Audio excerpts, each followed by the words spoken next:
Top of the fourth inning here in Gary between the Fargo-Moorhead Redhawks and the Gary Southshore Railcats. Boomer Berry to lead it off for the Redhawks. We have no score.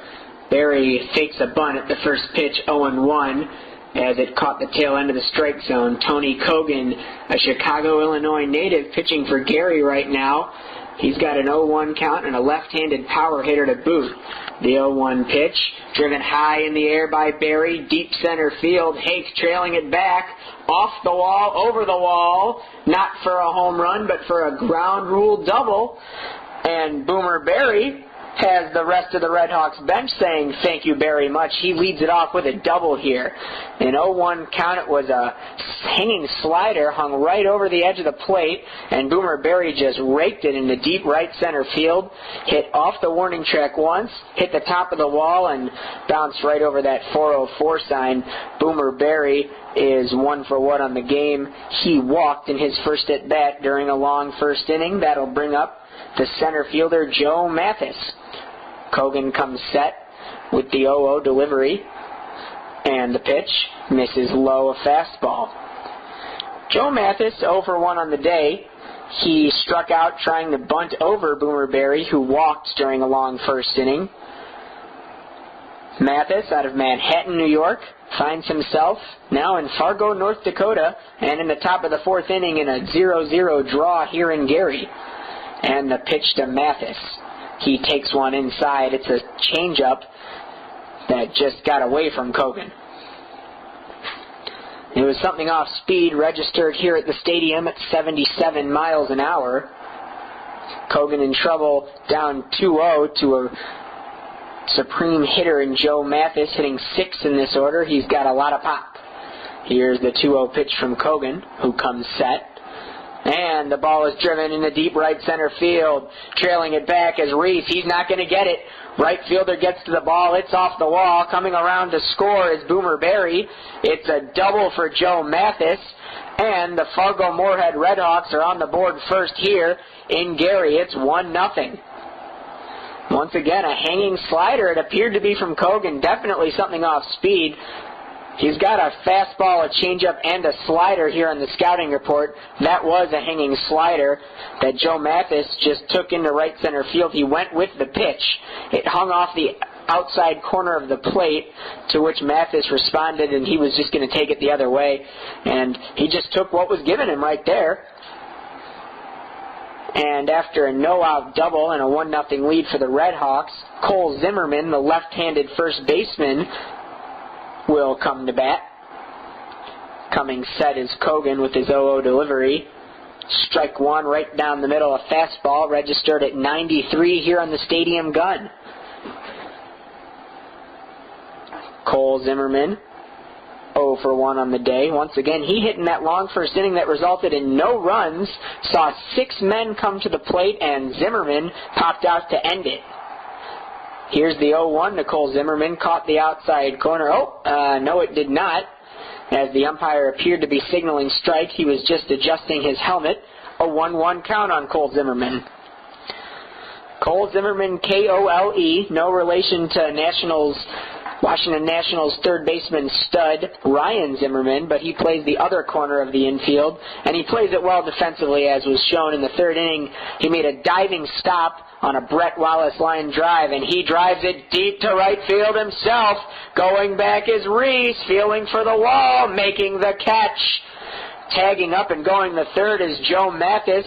Rapidly, that ball just stayed in the park, and Tony Kogan, with his hands on his hips, just saying thank you and what's going on here. That one was not a slider. That appeared to be a straight fastball that Cole Zimmerman just turned on. He's a lefty with a lot of pop. He's got 3 home runs on the season, but that doesn't emphasize how much pop this guy has. It's a relatively cold Maine night here in Gary. The wind blowing in, and Zimmerman still got that to the 350 sign in right field. So he moves the runner up on the sacrifice fly, and here comes the catcher, Alan Ruck, another lefty in this lineup. He'll try to get his run in, and he pops it up back behind me on the left side, an 0-1 count. 1-2. A pretty good pitch. Kogan having trouble getting his slider over. If it has been over, it's been hanging. Looked like he finally got one there, and it ended up being a 1-2 count on a ball. So Alan Ruck now with second life here on a 1-2 count. One out here in the top of the fourth. Kogan comes set, his delivery, and driven into center field, Ruck, and a base hit into the alleyway. Mathis going to score easily. Getting to it is Hake, who gets it to the cutoff man. Gets it into second too late. Alan Ruck slides in ahead of the Jay Pecci tag. And Alan Ruck, a double in the gap. It is 2-0 Redhawks. And Tony Kogan, right as that ball was hit, threw his hands in the air. Once again, I'll ask you 1 second, folks. Guess what pitch that was? It was a hanging slider. Kogan has gone back to it on 3 separate occasions. It has led to 3 bats on the ball and 2 hits and a long sacrifice fly. So for Alan Ruck, his first hit of the game, he is now 1 for 2, and the pitcher Nick Hetland, the pride of Oceanside, New York, will come to the plate. He's probably just going to look to bunt over Ruck, who stands at second base here with 1 out. Swinging away is Hetland as he proves this broadcaster wrong, 0-1. Kogan came with the heat there. That's the highest he's registered all night. 95 miles per hour on the gun. The stadium gun, not always accurate, as you folks may know at home. However, with the intensity that pitch was thrown and the anger, I got to believe it. In 0-1 count, Kogan comes set. Swing and a miss by Hetland, way out in front of it on a changeup. And when you go from 95 to 78, you got something special. Tony Kogan, born in 1976, maybe 32 years old, but he can still mix it up to the tune of about 20 mile per hour difference there. He went 95 to 78.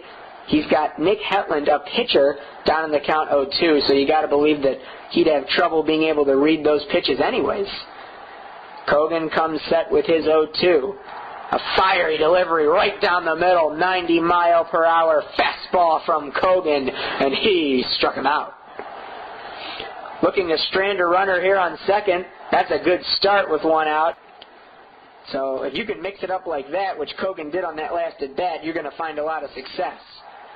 So with a 2-0 lead, they are going to elect to intentionally walk Carlo Cota, and I'll tell you why.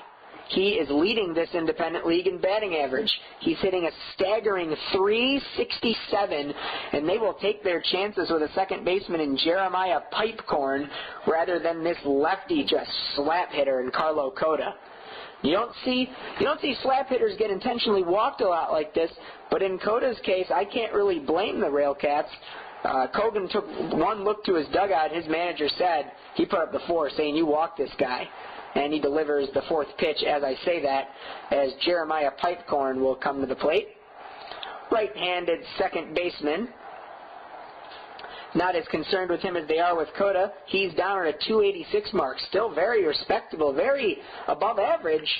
But you take your chances with a guy who's got no home runs over Cota, who's got 4 home runs, all of the leadoff genre this year. 2 on, 2 out, a 2-2 count, and a 2-0 lead for the Fargo-Moorhead Redhawks. Tony Kogan trying to get out of a jam. The 2-2 pitch. It's low, saved in the dirt by Brett Wallace. And we got a full count with 2 outs. The runners will be off. Let's see if Pipecorn can deliver. A .286 clip, not too shabby. See if he can put it to work here. Kogan comes set with a full count delivery. The runner's off, and he struck him out. Nasty slider by Kogan. He gets out of a jam, but not before. The Fargo-Moorhead Redhawks strike for 2 runs. A leadoff double by Boomer Berry, and 2 more doubles by Joe Mathis and Alan Ruck got us to that point. 2-0, middle of the 4th.